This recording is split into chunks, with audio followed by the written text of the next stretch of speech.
Today, we're going to be discussing Trump tariffs and the China Playbook, how smart brands stay profitable. Our guest today is the president and co-founder of Titan Network, overseeing $100 million in annual sales on Amazon. His deep knowledge of global sourcing, manufacturing, partnerships, and supply chain optimization has helped countless entrepreneurs streamline operations, reduce costs, and maximize profitability to enable exponential growth.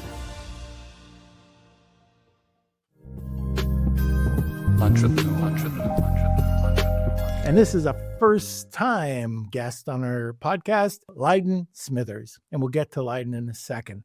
But first of all, we want to just give a shout out to some of our sponsors. We could not continue to keep on putting on this podcast without our sponsors. So we love you. Thank you for your support. And just to give a quick shout out to Seller Board, AZ Rank, Sophie Society. Hey, look at that. The Titan Network and Connect Cash. If you have any comments or questions, throw them in the comments section. Now let's sit back, relax, and welcome our guest.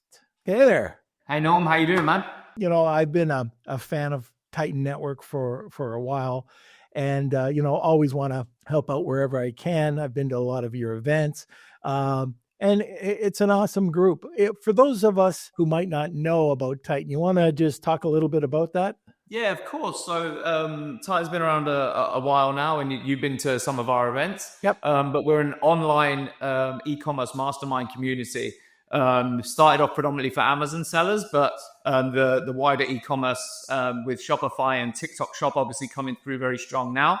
We're an online community. We have our own proprietary tool set that underpins our strategies. And we're not just one person, myself or Dan or Athena, standing on a hill teaching it from our experiences. We are operators as well. We have 17 of our own brands. And then all of our mentors and leaders across the pack of feeding into that machine that keeps us up to date with the latest strategies. And I'll say we've got the software underpinning that. And then we do a lot of live events around the world. We have meetups in 21 cities and we do masterminds. I've got one coming up here in Australia in a couple of months. So yeah, there's a lot going on. We have a lot of fun and make a lot of money.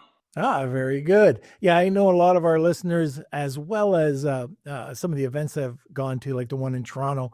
I know a few people that have joined up and they just love the Titan Network. So anyways, if you're a listener and you want to get more information, check it out. Let's talk about some fun stuff. When I was at BDSS in Iceland, and Dan was there, Athena was there, and Dan was going absolutely nuts because that's when the announcement of the tariffs happened. And every day, multiple times a day, things were just changing. And I remember just being with him and just, he was asking my opinion. I was asking his opinion. And it was crazy. So why don't we start with that? Let's start talking about some Trump tariffs and what's happening right now. And how does that, or what's the importance of this right now? And how is it affecting sellers? Yeah, so it's been an exciting year with a couple of rounds of tariffs and then delays and stuff like that. I know Dan and Athena went to Iceland. I couldn't make it. I was very upset. But I heard it was a great one, as always. But yeah, so obviously when the tariffs were announced, it's funny, I was on the second round of tariffs. I was on my way on a plane from Gold Coast to Sydney to speak at an event on tariffs.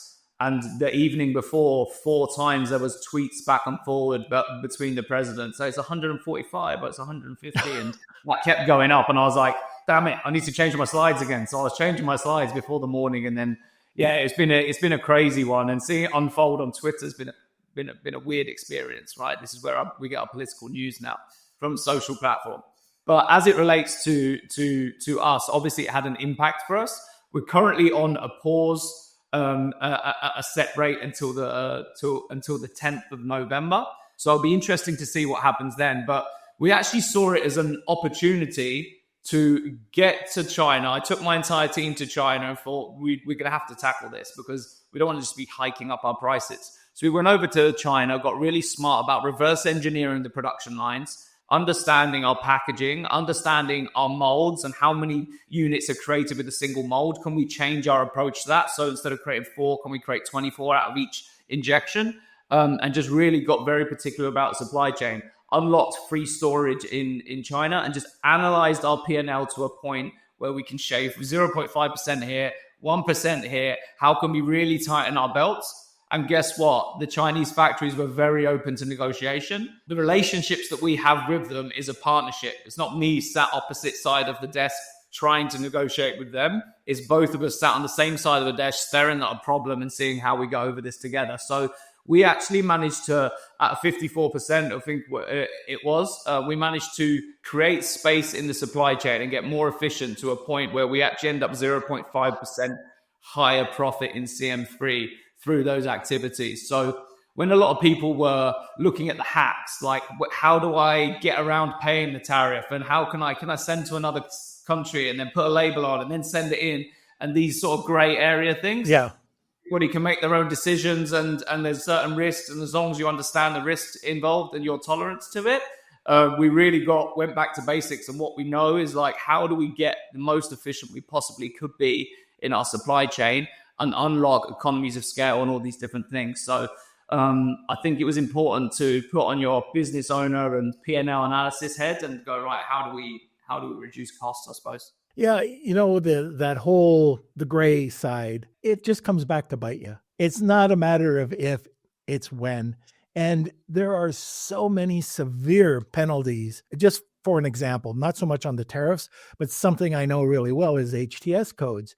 And just playing around with those. You don't get penalized on the shipment that comes in. You get penalized on the lifetime of that product. So they go back and they nail you. And the same thing here. If you're screwing around with declarations, man, you will be sorry. You'll save a little bit of money, but the point is you don't even have to. People were in an absolute panic. And I can just remember, people just freaking out. Oh, this is the death, of our product. And it wasn't. You just had to think. I don't even say outside of the box, but a lot of people never considered really trying to renegotiate with their suppliers in China. And we have to face the fact that those manufacturers were scrambling as well. They need business and they were losing business. So, how do you get that back? And you did the right thing. You went over and you started talking to them. Absolutely. Yeah. And we know the importance of Guanxi, as they call it, like relationships and win-win situations and building that trust face-to-face in China. You've been to China, Norm, so you understand their culture and the importance of that face-to-face. And when people are sending panic emails going, oh, the tariffs are coming in, I need you to split this with me. Well, if that split hits their bottom line by 10%, most factories in China only operate on a 10 to 15% margin. So if you're asking them to reduce the cost of their product by 10%, you're taking out all their profit. That isn't win-win. That's win-lose. And a win-lose does not end well for anybody. It becomes a lose-lose for everybody, right? So it's really, and we know this about the Chinese culture as well, they're not forthcoming with suggestions on how to improve products, how to reduce costs. Despite being experts in it, they're not necessarily forthcoming, which is why I go to the factory. I'm like, right, show me the production line. Okay, why are we wasting product there? Why are we using this grade stainless steel when it's not necessarily for a boat, for example, and it's going to be subject to seawater? Can we reduce the quality of the stainless steel, but still not reduce the quality of the end product because it's a salt and pepper grinder? So it's just understanding those different things, the different levers you can pull, which you're not going to get unless you get in there and understand the production line and take a look around. And it just comes back to the relationship of being able to have transparency and go, right, look, we're in this together. How do we get over it? Can I buy more raw material up front? Does that reduce the cost of the raw material that you have on hand? Can I store there instead of using a 3PL in the US? Something else that we do is we have access to Chinese freight forwarders that won't deal with foreign companies. They'll only deal with Chinese companies. So through our suppliers, because we have the relationship, they're able to vouch for us and we're able to ship our product through them, which reduces the costs. Now, coming back to the gray area thing, you can take a look at that gray area and take some risks if you want to, but something like splitting out an invoice, not just under declaring invoice, which is completely very dark gray, right? But splitting out an invoice into man hours and products, or marketing and product and things like that, and getting creative like that on a product that hasn't been shipped before is something you can probably do, and it wouldn't be too much of an issue, and paying in 2 different invoices. And then coming back to your point about HTS codes, it's risky when you've already shipped under a HTS code. If it's a new product and you haven't shipped under it and you're not changing the HTS code and it's actually relevant, like don't ship a phone case as a paperweight, right? But if you've got exercise mat and yoga mat and sports mat and they have different tariffs, they're all the same thing essentially, right? Ship it as the right one. So HTS codes is a really good thing to understand and get into and see what the different levels are. But obviously at the moment we're on a pause and sort of out the window with that one at the moment, but it's definitely worth understanding them for sure. Now, you were talking about, sitting down, working with your manufacturer about doing the little things. It might be packaging. It might be configuration, changing up the way that you're putting the boxes into the container. There's all sorts of different things that you can do. You want to just run through, maybe 4 or 5 of them, just to give the audience a bit of an idea. Yeah, of course. So I obviously mentioned a couple already around storage and stuff like that. But one that I shared, I wasn't in Iceland, but I was in Hawaii, and I shared in the hack contest. I shared, which I don't necessarily see as a hack, but a tip, and something that people tend to overlook is most people go to their factory and say, how much is this phone case, including packaging? And they come back and say it's $3. But what they don't do is ask how much the packaging is, because you're speaking to an expert in creating phone cases, not an expert in packaging. And sometimes they'll spit it out and they go, oh, the packaging's 50 cents. And I'm like, why is it 50 cents? Because I know that's probably should be about 10 cents. So understanding your packaging and then going out and finding another packaging supplier. I did this with some bags that we have. We have like a Hessian bag, and they were charging $1 for the bag. And what I was able to do is go and source the bag somewhere else for like 30 cents and then give them the bags. And also, coming back to that Guanxi and relationship and supporting each other in business, introduce them to the factory that I found to use them moving forward on their other clients, where they can take the extra clip or they can pass it on to their client if they wanted to. So all of a sudden, I've opened up a new profit center for them as well by reducing it, by finding a factory, and also reduced our costs. So packaging is a big one. The mold one is something that potentially people don't think about. So let's say we have an injection mold, and each time that mold goes into the machine, it creates 4 silicone spatulas. Well, what if we spend a few $1,000s and create a new mold so that each time it happens, we get 24 silicone spatulas out, and we save time, we can produce them faster, and there's less man input on that. And what you might be able to do is reduce a few cents there as well. And then just, again, changing up the materials. Do we need to have this level of stainless steel? As an example, I used to create a silicone baking mat, and it was very high quality. I really love the baking mat, but I just couldn't get the price down. And I was like, listen, and again, they're not forthcoming. When I went there, I was like, so where's the raw material come from? They're like, oh, we import the silicone from Germany. I'm like, why are you doing that? Can you not buy it in China? It's like, oh, we can buy it in China. I'm like, is it not as good? It's like, no, it is as good. I'm like, I'm guessing it's cheaper. It's like, it is cheaper. I'm like, can we do that? Yeah, I thought you wanted German grade so you could claim it. I'm like, I didn't even know it was German, so I haven't been claiming it anyway. It's not part of my marketing anyway. So reduce the cost by understanding where your raw material comes from. And I think one of the things that we do that people focus on the order now, right? We always forecast out at least 12 months in advance. And if you go with a 12-month forecast, we're able to negotiate a lot better because you're showing the big picture, the long-term plan, and the partnership that you're creating.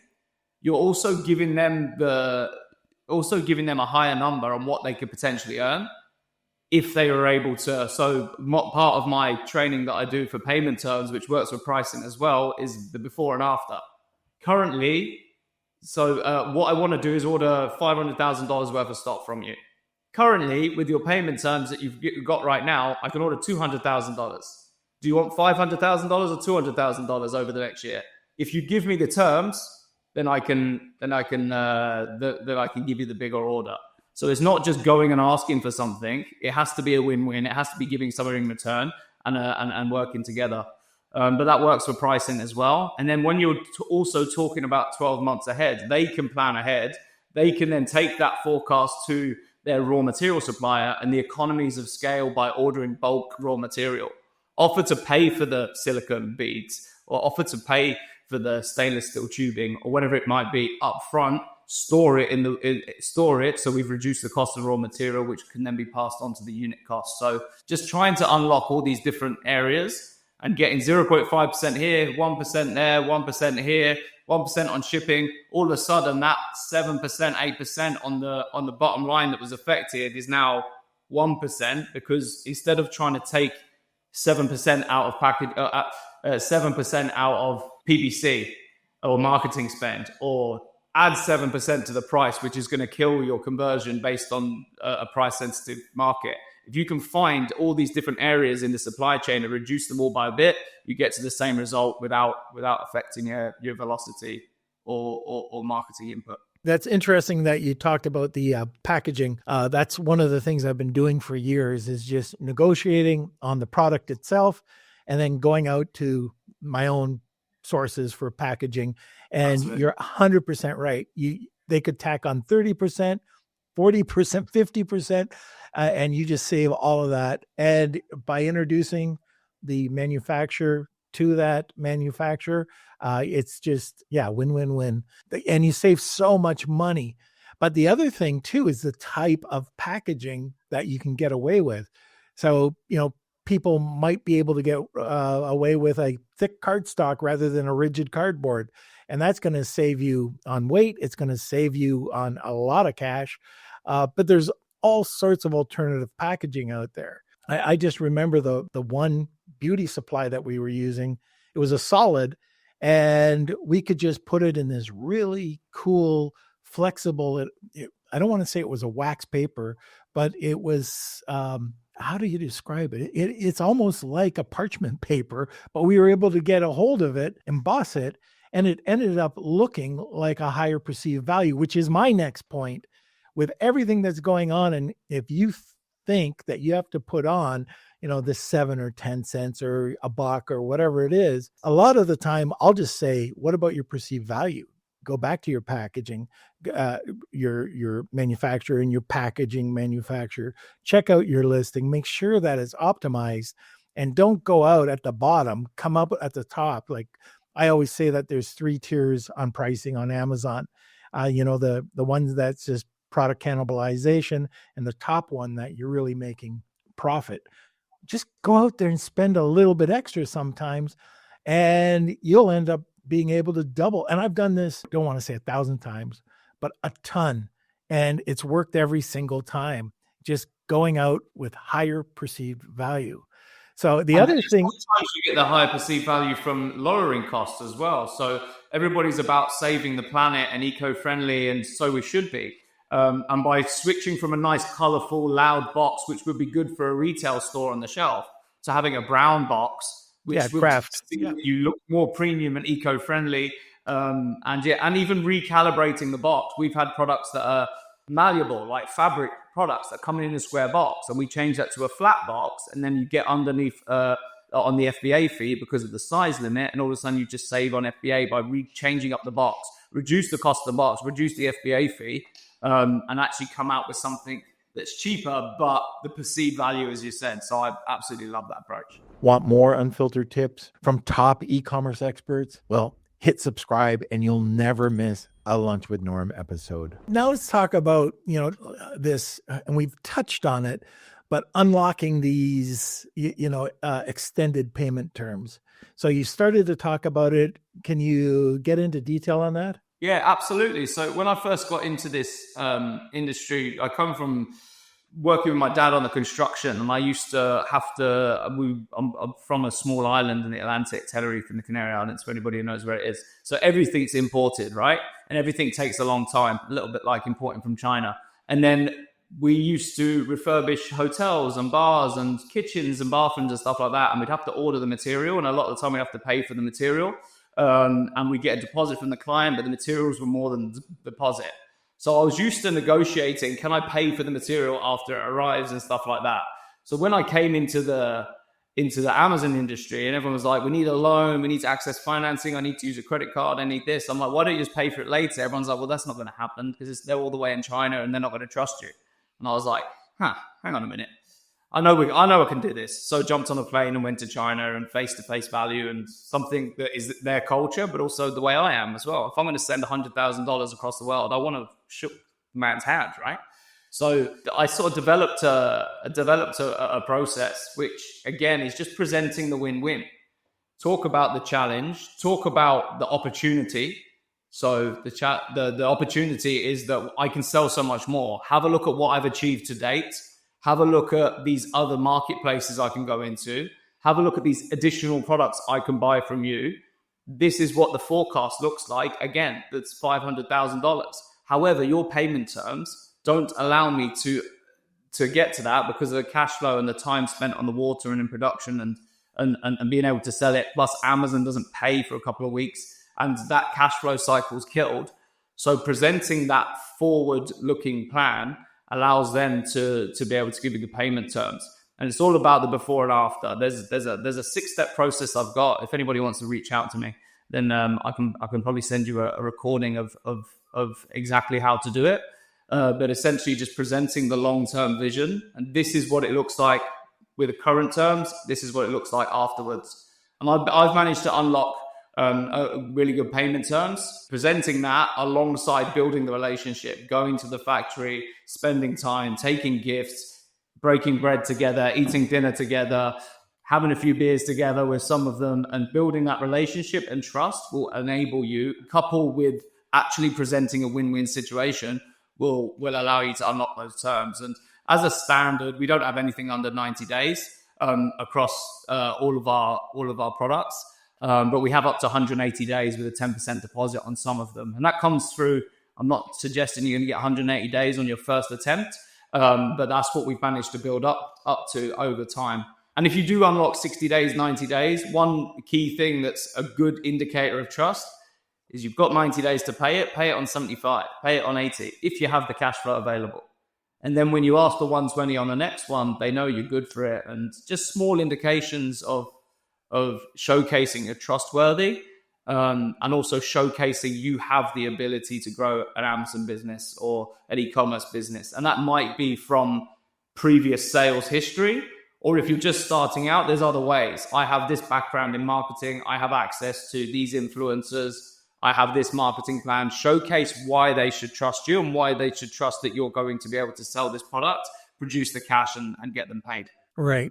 We call that the circle of life. And what we talk to our clients about is, all right, you've got your base. You got, let's say you have 1,000 units in your 3PL. Ship 500 over to Amazon and put an alert on. So when it gets down to about 250, you know you've got to shift from your 3PL over to Amazon. But you negotiate with your supplier, very similar to what you've done. But your next order, let's say it's 1,000 units, we've agreed to have it in storage. So it's already there, already printed, already ready to go. And we put a small deposit on it. And we've done this with multiple clients. So there's a small deposit there. So once that trigger happens and we're saying, okay, we need to get it on the water, the 1,000 units is on the water in our warehouse, ready to go. Again, they put in their order for another 1,000 units, which goes into their warehouse. So there is no panic, and if we do have to fly something over, then we can. But getting those terms, you're so right. If you cause a red flag, if they give you those terms and you don't pay 5 days later, they're not going to have a very good feeling about it. And your chances of getting better terms, if you're selling the same amount, might be pretty tough. But I've never got 180 days. I've heard of people that have, but 90 days, oh yeah. And that just loosens up everybody's cash flow. Yeah, absolutely. 90-day payment terms could mean that you could launch 2, 3, 4 more products. So something that I don't like to do this, and you don't have to. In fact, actually, after negotiating payment terms and producing the bigger order value that you're going to be placing, I normally reduce the price as well. Because I'm like, well, when we first met, if I place a bigger order, I get a lower price, right? Because economies of scale. Like you nail the terms first, always go terms first, but it's the most impactful thing to your business, and then ask for the price reduction because you're placing a bigger order. And they're going to get economies of scale through the printing company, for packaging, or whatever it might be. But yeah, I speak to so many people. I'm going to China Magic very quickly and taking a lot of students with us on our trip. And they're like, I want to get cheaper pricing. And I'm like, you've got a 45% margin. You don't need cheaper pricing. What you need to do is launch more products that have a 45% margin. So you don't even mention price. Go in for payment terms, nail the payment terms. That frees up $250,000 in cash flow, meaning you can happily launch 3, 4, 5 more products without having to put your hand in your pocket and invest in launch costs. And then once you shook hands on the payment terms, then go for pricing, because you can never negotiate low enough pricing, right? But at the same time, I think a lot of people, when the word negotiation comes into their head, they go pricing. I'm like, I will pay more per unit if it means I get better payment terms. And people don't understand that, but I'm like, I'd rather drop my profit margin on a product from 25% to 23%, but unlock hundreds of thousands of dollars, meaning I can launch 4 or 5 more products, right? So you just have to look at the big picture, and people automatically go to price reduction when it's not always, payment terms is 99% of the time is more impactful to your business. One of the other ways of negotiating with this, just payment terms, is going on the angle of, we need these marketing dollars. So we're getting into a cash crunch because we've got the same thing that you just said. It's on the water. It goes to Amazon. They take time to pay. And we're getting into, let's say, fourth quarter. We need marketing dollars. And the only way we can loosen up that cash is if we can get these terms. And a lot of times they'll give you terms, but not on your first order. That's not going to happen. Yeah, absolutely. The forecast I showed you, I need marketing dollars to hit that forecast, right? Okay, so at the bottom of the hour, if you're a first-time listener, we do something at the top of the hour. It's called the Wheel of Kelsey. That's where we give away a prize to one of our listeners. So today, we've got a great prize. Well, Lyden, why don't you tell us about it? Yes, so the prize that we're giving away to one of the listeners is a one-on-one supply chain efficiency strategy session with me. So in that session, what we'll do is we'll jump on. I'll understand your supply chain, take a look at what the best piece of action that we can take in your business to either reduce costs, unlock different areas of the business where the stuff we've been talking about today, reduce costs, and maybe even look at how we extend payment terms to impact your business. So we're going to jump on a session. I'm going to ask some stuff ahead of time, and then we're going to run through, and you're going to walk away with an action plan to be able to take to your suppliers, negotiate, and get you some results. That's awesome. And we also have a discount code for China Magic. Anybody who applies, and you're going to have to let me know the code, but you'll get a $500 discount. Is that right? Absolutely, yeah. Anybody who wants to come on to the next China Magic, where we do this in person. So China Magic is a trip that we run to China, and we take a group of students, if you like, with us, and I take them to Canton Fair, teach them how to navigate the fair, how to unlock the best pricing, payment terms, exclusivity deals, lower MOQs, and just find vetted companies and factories within the Canton Fair that you're not going to find online because they don't show their products online. And then also train you and prepare you to visit factories with that pitch deck that we spoke about, with a 6-step guide on how to negotiate better payment terms and pricing, and prepare you for that. And all the while having mastermind sessions every night, and obviously having support at the fair where myself and my mentor team can come into the booth with you if you're feeling overwhelmed and just support you through that process for anybody's first time in China. So if you mention on a sales call that you got a code Lunch with Norm code, then you will get a $500 discount on the China Magic ticket. All right. And Kelsey will put the code into the comment section as well.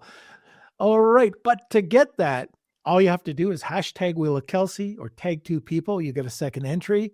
The other way is go to our newsletter, lwn.news, and you can enter there. Now, the prizes are given the following week. So this week's is from last week's podcast, and that's where everybody who wants to enter from the newsletter gets that chance.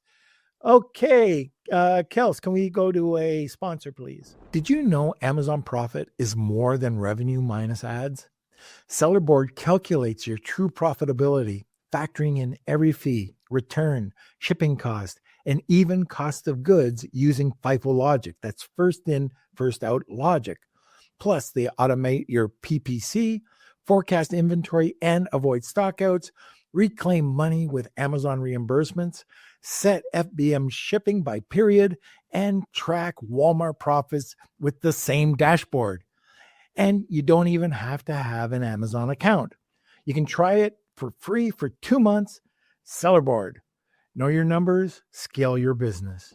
You know, this next topic that we're going to be talking about is one of my favorites. I don't know if a lot of listeners know the importance of this, and that's actually it's face to face with your supplier, especially your Chinese supplier. It's part of this culture. I got to give you a story before we get into this. Our family used to own 2 factories in Taiwan, and we still have one in China. Believe it or not, it's kind of a, it's not just right. We can't outright own it, but we still have the factories there. But before we did that, my brother and I would go over. We would negotiate with different. This was in Taiwan, just different manufacturers over there. And this was EVA. So there was a bunch of EVA, really good quality EVA manufacturers. And we had this lady, Katie, who used to drive us around, and she was our translator, and she was awesome. So the one day we went into this manufacturer, it was a big one. And the guy wouldn't give us the time of day after we introduced ourselves. Hi, I'm Nora. Hi, this is Steve, blah, blah, blah, blah. Had some tea. Rude. Like even our translator we came out of that meeting going, what happened? What happened? So the next day she got us together and she said, oh, I found out the reason why. Okay. Why was he, such a jerk? Well, it turns out my brother's name is Steve. It turns out that there's been a Steve so-and-so in Taiwan that's been screwing these EVA manufacturers. Well, he just happened to be named Steve, and they just shut us down. But everything turned out. I put this in the newsletter. After our negotiations, we became very good friends. We'd go over and meet with him on a regular basis. But after that meeting, we went up to one of these hotels, 5-star hotels. He bought us dinner and a ton of drinks. And we were actually piggyback fighting in the hallways of this hotel. Mr. Cow. I remember that. Oh my God. So face to face, it is the best. And I want you to just expand on that. Why is it? A lot of people just don't understand the Chinese culture and why it is that important. Yeah, absolutely. And it's part of my culture as well. Like I said earlier, if I was going to go into business with you, Norm, and I'd never met you, and I was going to send $100,000 into your bank account, I'd probably want to jump on a flight and come and shake your hand and have a chat and see if we share the same values and this is going to be a good partnership and we actually get along, right? And yeah. So it's the way I feel about it as well. But we've obviously been programmed to, through the courses and stuff. 10 years ago when I started, you just go on Alibaba, I'll put a badge on it, and you're done. Alibaba is a great resource for finding suppliers, but before I go into business properly, I want to meet these guys, right? But they're the same. So I'll tell you another story. That I went over to Shenzhen to meet a factory post-COVID, so I hadn't been there for a couple of years. So I went to meet Lucy, who was my sales rep, and then she was like giggling and stuff. And I was like, "Why are you laughing, Lucy?" And she's like, "I've just never met a white person before." I thought that was really funny. I was like, "So you've got how many clients?" She's like, "I manage 30 clients." I'm like, "And you've never met any of them?" They're like, No, I never met any of them. COVID as well, don't get me wrong. But I'm like, well, I'm the first one that she's met out of her 30 clients in person. We're going to go have dinner with her boss. We're going to sit down. We got 90-day payment terms, which is great. Then anytime I need a favor and I message Lucy and I say, I need you to get some stock out quickly, or I need you to store some stuff. And imagine all 30 clients asked her, who's going to get what they want? Who's top of the list when it happens? The fact that we've met in person, we've built a relationship, we've had dinner together. The Chinese are a bit like the Italians and the Spanish when it's very family style food as well. So going out, and I know so many people go to China, go, I want to skip the dinner because it's not really my thing. No, never skip the dinner. Never. It's part of the building the relationship and sitting down. And I've had to eat some pretty terrible stuff to get my payment terms in the past. And they know this as well. And they know there's cultural differences. And there's the big stigma about don't be rude, you have to eat it. Like, is more them testing you and putting you on the spot and seeing if you're gonna eat it. And then some of the older business guys and factory owners want you to get drunk. And if you can outdrink them, they'll give you the pricing. Right? That's what happened. That's what happened. Yeah. Well, it sounds like you managed to get those terms anyway, man, from your story. But yeah, or even the smallest things like asking questions about like their city. Everyone in China is very proud of where they're from in their city. As an example, I went to Nanjing. I've been to Nanjing a few times, but I went to Nanjing recently, last October. And I just quoted that no duck gets out of Nanjing alive because I knew this quote from someone else from Nanjing. And they were like, wow, how'd you know that? That's like the phrase of our city. It's because they kill so many ducks, right? Because they eat a lot of duck, right? So like no duck gets out of Nanjing. Like, how did you know that? And do you know what? I'm 10 steps ahead on building that relationship before we get going. Or asking where their city is, if you know something about their city. So everybody is so focused on the business, they forget the friendship, right? And this is why we're in business. This is why a lot of people are in e-commerce. They don't want a 9-to-5 corporate job. They want to work with friends. They want to enjoy their job. And part of it is traveling around China and learning about local cultures, but showing that you care about it and you understand a little bit. Learn a couple of phrases. I always get laughed at because I know how to say "wo yao bing pi zhou," meaning the pronunciation is well off there, but it means I want a cold beer, right? So learning certain things. You think it means that? Well, that's what I got told. But so there's learning these small things. You wouldn't believe the small things, and then the gifting as well. Norm, another story for you, another faux pas here, right? So always take gifts. I always take a second suitcase full of gifts. Normally from where you're from. Like I used to live in England, and I'm Irish, so I take Irish whiskey or I take English tea. The tea in China is much better than England, so probably just drink the tea when you get there. But for the ladies, I had a few female bosses to go and see, and I've got like these beautiful candles, these white candles that I was going to take. Like if you gave that to somebody in Australia or UK or whatever, that's a nice gift. It's a candle you put on the side. Ladies like candles. Luckily, one of my employees stopped me. She's like, what did you buy for the ladies, by the way? I was like, these white candles. She's like, what are you doing? Like, that means death. And I was like, oh, shit. Like, so I found out, like, the cultural differences. It's good to try and understand these things. I was about to hand over this gift thinking I was being wonderful and it's wishing death upon the people, right? So understanding the culture and the gifting thing is a big part of it. But just a small gift, a bottle of wine or something, just goes a long way. So, yeah, don't skip the dinner. Don't turn down the drink that they're willing to offer you. Spend the time with them. And that is how you build a deep relationship that's going to be long-lasting. And if there's any issues, it's going to get solved. If you need a favor, you're going to be top of the list. And too many people rush over that. Like, go over there, build a relationship, and have fun. It's fun to go and do these things. Oh, yeah. It's a lot of fun. It's productive. And you're building a relationship. But I was just going to say, before you go over, and it could be by province, but just country in general, any country, it's always good just to search and find out what's culturally acceptable and what's taboo. I forget the country I was in, but I turned my knife the wrong way and I was told that you have to turn it facing you. Otherwise, the same sort of thing. You're wishing, not death, but, it's insulting to the other person. Yeah. But it's all these little things that you can do that can tick off somebody. But absolutely, this has been really good. Like just talking about the face-to-face contact. But let's talk about the big one now, the Canton Fair. Why is that?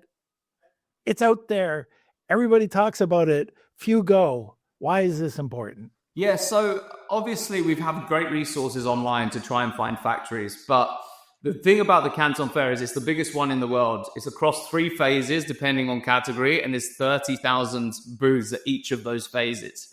Like if you go without a plan, I talk about going with a plan all the time. If you go without a plan, like I did the first time when Athena invited me to China Magic, I was wandering around trying to window shop, and it's too overwhelming. The size of the fair is completely ridiculous. But the good thing about Canton Fair is they vet all of the factories that come into the fair. When you're online and behind a screen and you don't understand, like on Alibaba or 1688, whatever it might be, you don't necessarily know who you're talking to. But going into the fair and having that face-to-face contact with them and being able to see who you might be dealing with, pick up the product, feel it, and unlock these factories and find these factories that just aren't online. Like a lot of the serious exhibitors at Canton Fair don't put their products online because they get people, hundreds of emails a day on Alibaba going, can I have 20 units? Can I have a lower MOQ? Your price is too expensive. And like just non-serious buyers. Canton Fair is a place where serious factories come to meet serious buyers, and the fact that you've gone to China is a great showing that you're serious buyer, and they're really hungry to do business with you. And then when you're there, make sure you're asking the right questions. One is, and everybody thinks this is, and it is absolutely correct, the main reason is to vet the factory. Ask how many workers they've got. Is it 50? It's a small factory. Perhaps they don't have the cash flow to support your terms that you're looking for. Is it 5,000? Maybe you're not important enough. Like match you where you are in your journey with a factory of your size. Doesn't mean that you wouldn't work with them or they might not work with you. But it's just good to gather that information. What is their biggest market? Who else do they supply? Have they shipped to your market before? Do they know what certifications are needed? And gathering all this information that you can do very, very quickly. We've all been on Alibaba, sent 20 questions and 5 of them get answered. And then it's back and forward and back and forward. In going to Canton Fair, you can vet 20 factories, choose the factory you want, show them your sample, mitigate any lost in translation things, have a sample created and sent to your hotel, or go and visit the factory, build the relationship, get the sample, come home with a production sample, having placed a deposit in a week's time. Now, everybody knows that normally takes 6, 8, 9 months, a year sometimes, back and forward, samples from China to the US, back, expensive as well, shipping all this stuff, right? So you can speed up that production line by accessing these serious factories. So for me, I went to Canton Fair for the first time in 2017, and outside of COVID, I haven't missed one, just because of the access to business and the speed to market you can accelerate. And yeah, it's a non-negotiable for me. It's twice a year. It's part of my annual planning. I think a lot of these factories, like you were saying on Alibaba, they just get 200 emails a day, and it's always about negotiating one-offs, lowering the MOQ. Is it okay when you're at the Canton Fair to ask, like you're testing out a product and you see 4 or 5 really cool different products and you want to test them out? Is it okay to ask them to lower their MOQ? Absolutely, absolutely. My favorite question is, why is the MOQ what it is? What is the MOQ? Is 5,000? Okay, why is it? Oh, because we have to order 5,000 boxes. Okay, but if I paid for 5,000 boxes and you stored them, what would the MOQ be? It'd be 700 units. Okay, that's better. So asking why can't you give me terms? Why is the pricing this? Why is the MOQ this? And understanding the reasons behind that will allow you to unlock more. And of course, when we're at the fair, like how much is this product? What is the MOQ? Can you create in a different color? Those product questions are always very important. But I like to ask a couple of questions about the product, but then lean more into, okay, so where is your factory? Oh, it's in Ningbo. Okay, so after the fair, if we continue this conversation, could I visit the factory? That gives an indication automatically whether you plan to go or not. I would always ask, would it be possible for me to visit the factory and meet your boss? It gives an indication that I'm a very serious buyer. And I say that early on in the conversation, so they're engaged with me and they're locked in. Because if I'm saying I want to come to the factory, they know I'm serious. And then I ask how many workers they've got, how many years they've been in business. And I gather information about the factory. Asking these questions gives me the information, but it also shows that I know what I'm doing. And I'm not a newbie here. I'm not walking into a booth and going, how much is that?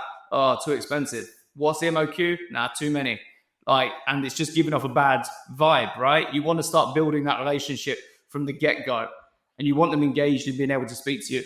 And a quick tip amongst the tariffs, and I did this on my pre-event training for China Magic yesterday, is I would always say, I sell in the US market. This US market is my biggest one. I don't do that anymore, because the tariff situation has them nervous. You've got to understand that they've had a lot of cancelled orders and stuff because of the tariffs in the US. So always present yourself as a global company that sells in multiple marketplaces. The USA might be one of those, because otherwise what's happening is that initial engagement that you've got with them, they switch off a little bit because they're like, oh, we're really looking for Europeans, right? Just at the moment until like everything settles down. But yeah, it's just something that I noticed on the last trip. Like they were being put off by people talking about the USA. So always talk about the bigger picture, and you're in multiple marketplaces, which most people are striving for anyway.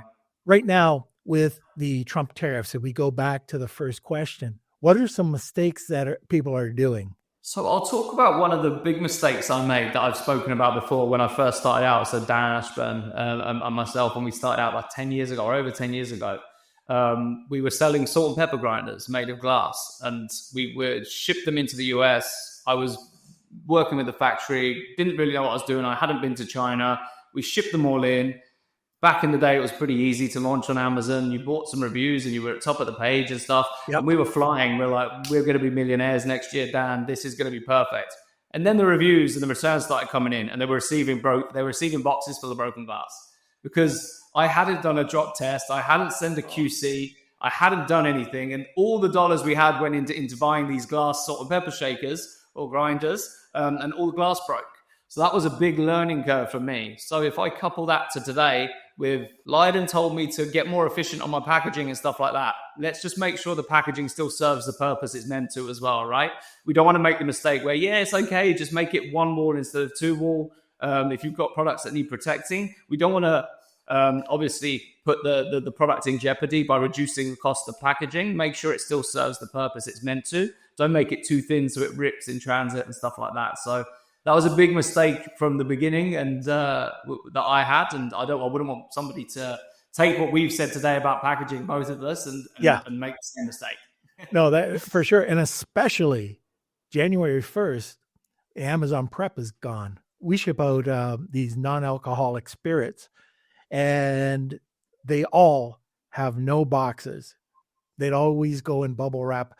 I've tried to, again, perceived value, tried to get them to put a box. We designed a box, never went for it, but now the prep's gone. So do you know how much extra it's going to cost for us to get those tubes to put it's crazy.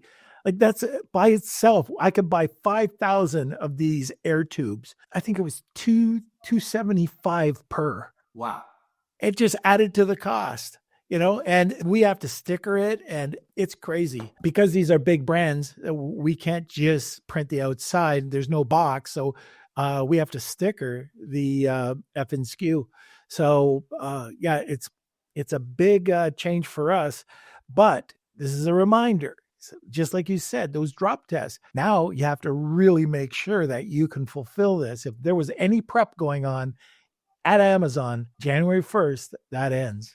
So January 1st, 2026. They're definitely going that way with the ship in product packaging. They're trying to get rid of the boxes. We've all received like an item this big from Amazon in a box this big. They need to do something about it. So yeah, you can save money by shipping in its unpackaged. So if you have a box that has all the information it needs and it's good enough to ship out, it can be a box around a more wow factor, perceived value box inside of it, but that's probably the way to go. But yeah, that's outrageous, Norm. Yeah, sorry, lots of fun. All right. Well, before we get to the last sponsor, give us some of your contact information. Yeah, so Lyden Smithers, you can reach me at lydensmithers.com or on any of the. I'm fortunate to have a unique name. So if you search me on Facebook or Instagram or TikTok or any of those, you can find me pretty easy. Or hello@lydensmithers.com or lydensmithers.com there as well. You can get hold of me pretty easily. All right. And just one more time, if you have never gone to the Canton Fair and you're interested, China Magic has an incredible event. It's not only the Canton Fair, but it's all these masterminds. Everybody in the industry talks about it. So if you are interested, reach out to them. I don't get anything for this. So you get a $500 discount. Kelsey will put the link in here, and just reach out to Lyden or Athena or Dan and just head over there, especially if it's your first time. Are you an Amazon seller that checked out your listing and said, It should be doing better. What am I doing wrong? There's got to be a better way. Well, guess what? There probably is. You just haven't had someone tell you exactly what's working and what's not. Flat World Network is for frustrated Amazon sellers. We'll take a look at your listing, your rank, your PPC, your traffic, and guess what? We're going to tell you the good, the bad, and the ugly about your listing. And if you're interested, we'll even fix it for you. So if you're serious about scaling, go to flatworldnetwork.com and book your free audit today.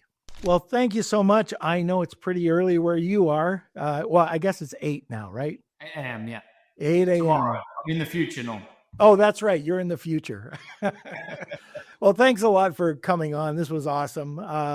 We've got to get you back on sooner than 5 years. Yes, absolutely. Yeah, I had a lot of fun, Norm. Really great to see you recently, and it was great to talk about China and all that good stuff today. So I appreciate it.